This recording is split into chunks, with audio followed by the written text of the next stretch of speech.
Hello, girls, guys, or otherwise. This is Rich, and welcome to our Tarot Talk Tuesday. Uh, I oh, I have said this in other videos, my Saturday and Sunday posts, and yeah, this has been a week, and it's going to be quite the week until Thursday. Friday I have off, so I'm going to be filming a lot of videos that day, or at least that's the plan. So hopefully I can get caught up on videos and uh, kind of leave that little buffer time in there so I can have a little bit of time off. Um, but anyway, getting into today, we are talking about the Eight of Swords, or this week for Tarot Talk Tuesday, we are talking about the Eight of Swords. So yeah, we're moving right along through the swords suit. And let's go ahead and grab our coffee, grab our tea, grab whatever beverage of choice you are drinking. No judgments here. Anyway, let's go ahead and get on into it. As we do, we have here the Eight of Swords, and let's start by reading the pictorial key of the tarot by A.E. Waite. Again, the reason that I do the pictorial key is not because I follow the pictorial key. It's because this is what would have been the companion to the Rider-Waite-Smith deck, or the Waite-Smith deck, whenever it first appeared back in 1910, I believe it was. 1910, 1911, somewhere around that time frame. So this is the reference that I like to go to. Most of the time I don't follow along with that, because the meanings themselves, at least for me, are drastically different sometimes than the meaning in the pictorial key. I am not a purist whenever it comes to the tarot, or at least not the definitions necessarily. Anyway, before I go any further, let's go ahead and get some items of business out of the way. If you are not yet subscribed to me, go ahead and hit the subscribe button right over here, I believe it is. If you have not left a comment in the past and you're just dying to leave me a comment, go ahead and leave a comment, because hearing from you guys is what keeps me going. And, you know, the little stuttering that I'm having here is not going to be cut out because, yeah, I'm lazy and got other things to do. You guys know how it is if you've watched me for a while. Let's see, what else do we have? If you like this video, go ahead and give it a hearty thumbs up and appease the algorithmic gods. All hail the algorithmic gods of YouTube. And sorry for hitting the mic there. That's going to happen a lot. Now let's go ahead and get into it. Since I said all the things I needed to say, Rich, enunciate. Anyway, we go to the pictorial key of the tarot, which reads, a woman bound and hoodwinked with the swords of the card about her. Yet it is rather a card of temporary durance than of irretrievable bondage. Got to get it off the tip of the tongue there. Divinatory meanings: bad news, violence, chagrin, crisis, censure, power in trammels. Haven't heard that word before. Conflict, culinary, also sickness, reverse, disquiet, difficulty, opposition, accident, excuse me, treachery. Whoops, clicked off of it too soon. What is unforeseen fatality? Yeah, not going with most of those meanings. Just going to, yeah, we're just going to go ahead and go into it.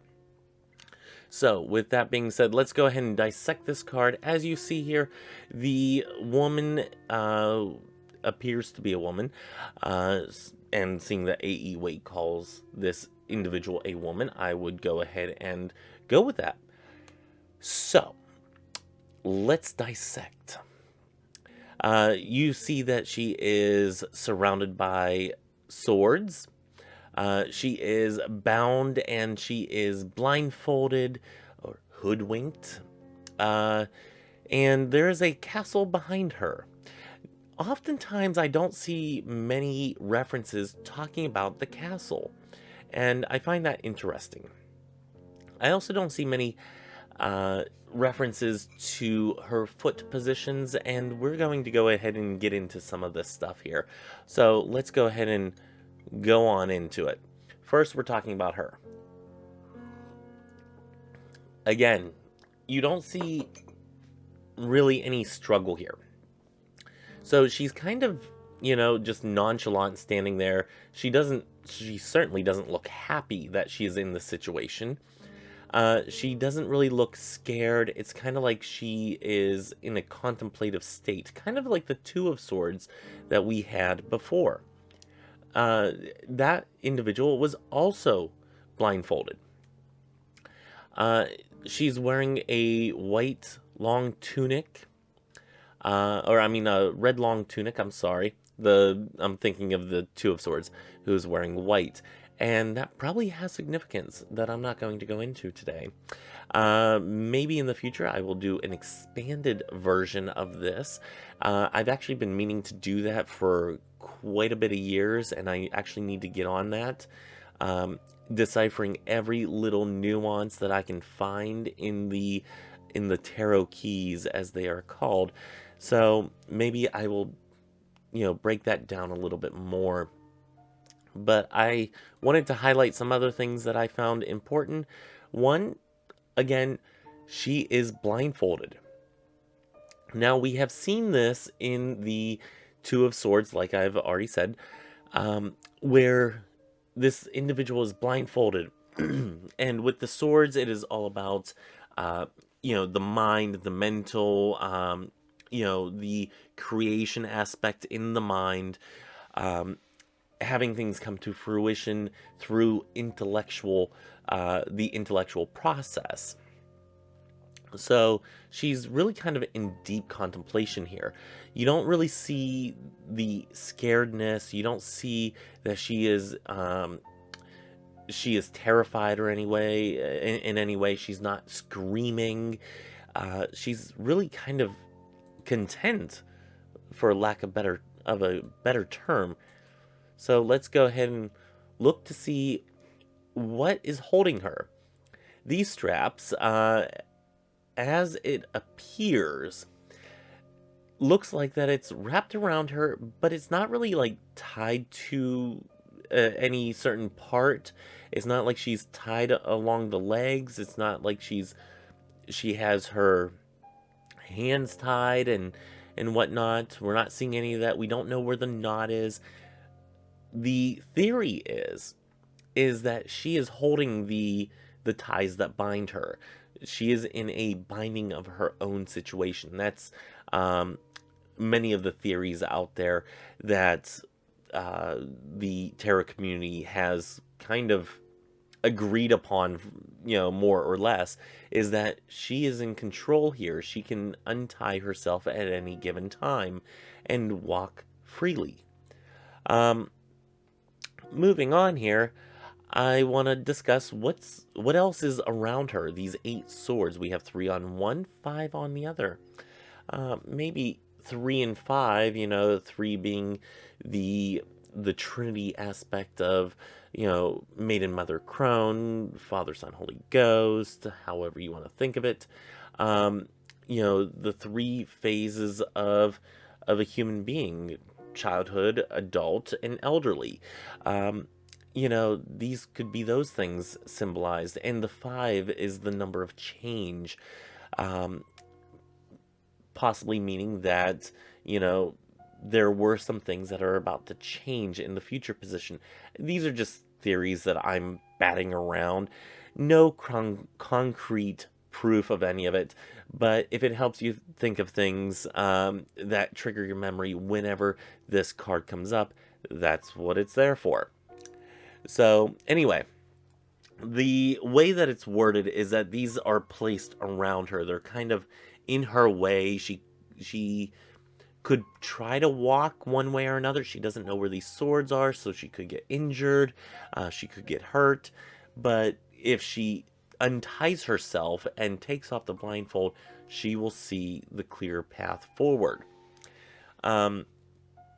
Something else that I've noticed, but before I go on to that one, one thing I wanted to point out is that we have been looking at the way the light shades are on the swords, thinking that there might be some meaning to be gleaned from that. The most I can say from this is, since they are not all facing her, it is not really a her situation. It is moving towards a positive future. The light is on the in the future position. I do apologize for bumping the mic. I'm so sorry. One of these days I might be like a professional and, like, you know, have the mic so it's not next to where my hands are, or not speak with my hands as much. But you know what? That's just stuff that happens. Anyway, getting back into it. Here we have the light coming from the future. So the future position, you know, looking towards a brighter future. If that helps you with dissecting this card.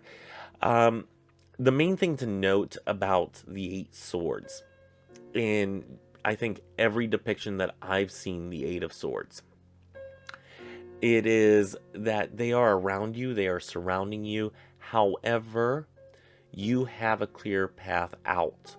She could, for instance, walk backwards. She doesn't know that she can walk backwards, but there is a clear path there. There's a clear path forward towards us, that there are no swords in her way. That's often a depiction. You don't usually see it where she is imprisoned, or the individual is imprisoned around or inside of swords, or inside of a circle of swords. Sometimes you do, sometimes you don't. But in this version, she is not. And she's able to take these ties that bind her, she's able to take those off, and she could easily take one of those swords and maneuver it so she can walk freely. And being surrounded by swords, remembering that swords are mental states, memories, they are a driving force of intellect and whatnot. So looking at this, is she's surrounded by things that she's kind of imprisoning herself from, or, you know, imprisoning herself to. So this can be things such as, you know, thinking that, oh, I'm so worthless, and, you know, that negative self-talk that we all do. I don't care who you are, you all do it, and you know it. And if you don't, well, I think you might be alone. But anyway, this is that self-talk. I think I've talked about this before, talking down about yourself, where, you know, hey, that's my friend that you're talking about, and you're not allowed to talk about them that way. So, you know, telling yourself that, hey, that's me you're talking about, and I don't accept that. That could be one way to get one of these swords out of your way. Now, these swords can also be secrets that you're carrying along. Maybe you have some skeletons in the closet. Maybe you have something that's, you know, living rent-free in your mind. And these represent those things that are trapping you. Rather than letting them go, you have trapped yourself in this situation. So that's really what the swords are here, is being trapped by your own intellect, your own memories, your own secrets and whatnot. This is something that I have found really interesting with this card, and I just noticed it whenever I was researching to make this video, is her foot placement. Now, the only other time that you really see this foot placement that I have noticed is in the Temperance card, right? Yes, it's the Temperance card. I'm trying to find it here. Yeah. I haven't noticed it in any other cards, but if you see it in, like in the Temperance card here, 1 foot on solid ground and 1 foot in water. Now, this, to me, with this card, the Eight of Swords, would be that you're having your toes kind of dipped into two different worlds here. You want to be on solid ground, but you also want to be emotional, or you are also emotional.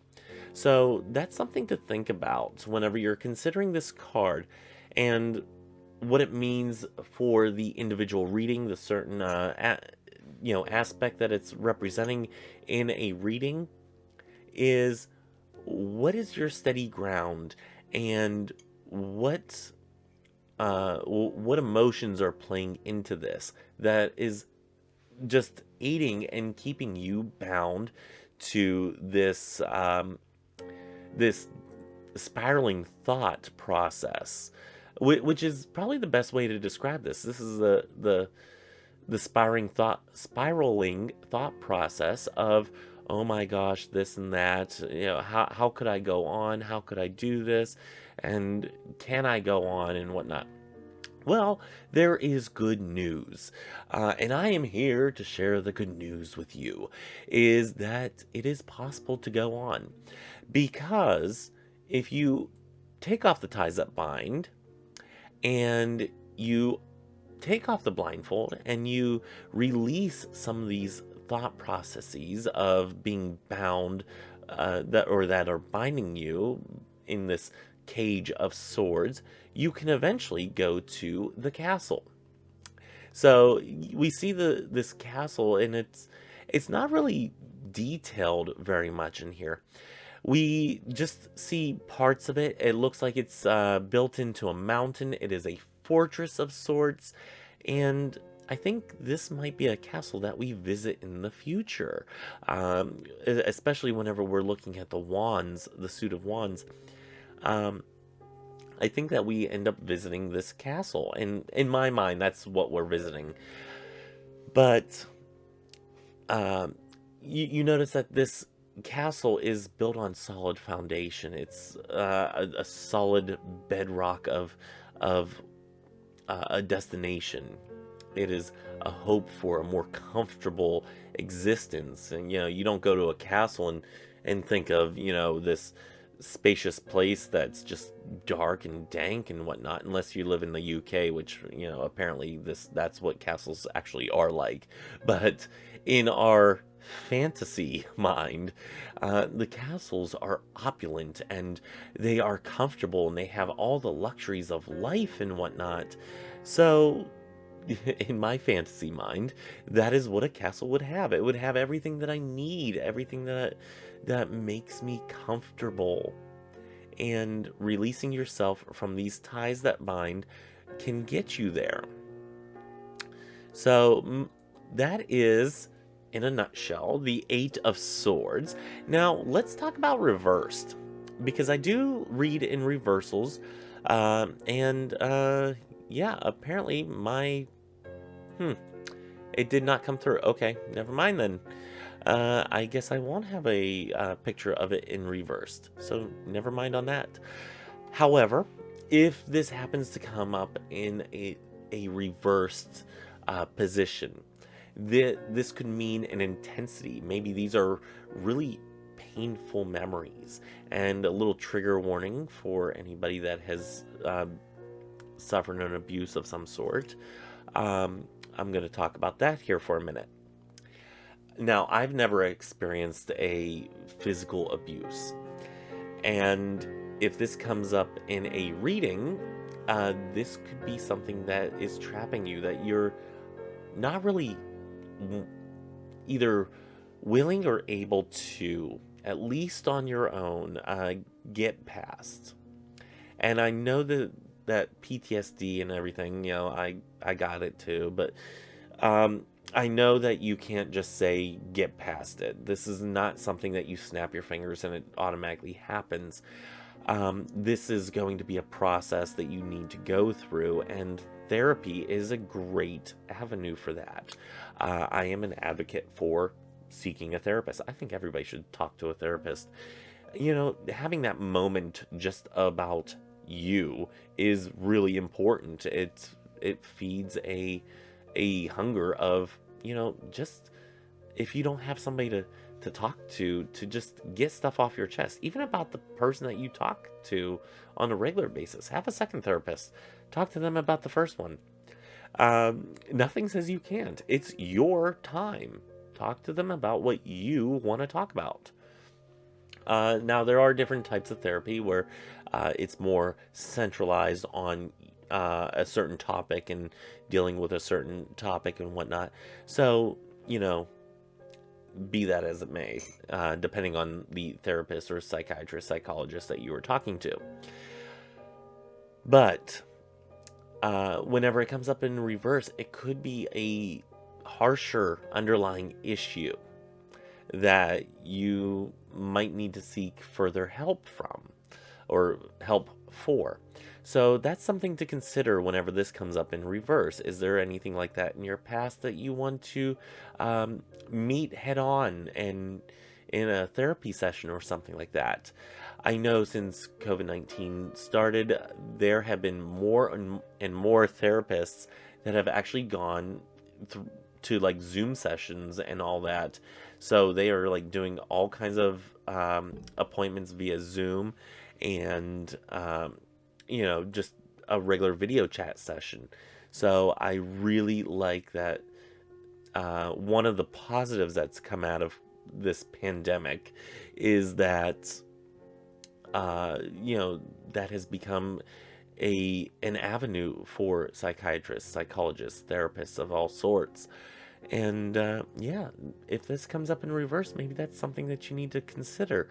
Also, if this comes up in reverse, it doesn't necessarily mean that you have any of these things happening. And this does depend on the situation and whatnot. Let your intuition, be the judge.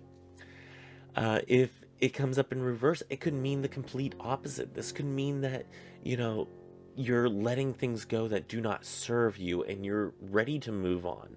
So that's something else to consider as well. So reversals are very tricky.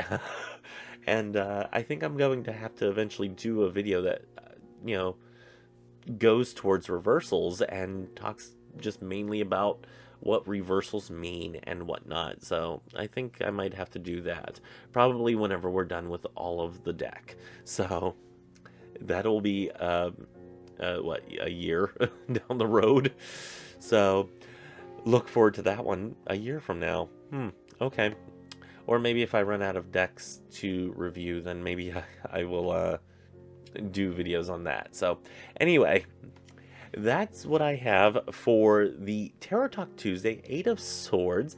I'm trying to keep these real short, sweet, and to the point and whatnot, so we don't get in the weeds too far, and I can keep the videos nice and short, so it's less editing, if I even choose to edit. And, that I can actually still, maintain life. So anyway, let me get off of here, and, I will talk to you guys tomorrow. Tomorrow is Witchy Wednesday. I'm actually going to do a video response to Kara, Cute Witch 772. You guys probably know her. You're probably subscribed. If you're not, I do encourage it. About a video that they did talking about the Salem witch trials and a little connection that I have to them. So I'm going to delve into some of my family history and whatnot, and we're going to talk about what the Salem witch trials should mean or could mean to us as not only pagans, Christo-Pagans, Christians, and whatnot, and how do we remember these people? Whoops, I'm hitting the wrong buttons there. So yeah, anyway, that's all that I have for today for Tarot Talk Tuesday. Join me tomorrow for Witchy Wednesday whenever I talk about in a video response to Kara. And join me on Table Talk Thursday, where we will be pulling from our Table Table Talk Cube. Try to say that 10 times fast. I dare you.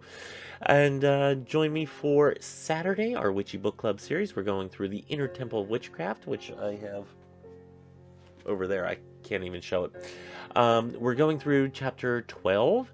And then join me on Sunday, where we will be discussing the parable of the sower, from Matthew 13, verse, oh geez, you're testing me here. It's chapter 13. Anyway, it's like one of the only parables in there. That's not true. There's a couple in there, I think. Anyway, we're going to be talking about the sower in Matthew 13. So, yeah, join me on Sunday for Christo-Paganism Sunday for that one. Until next time, may you have love, hugs, and ladybugs. Bye-bye.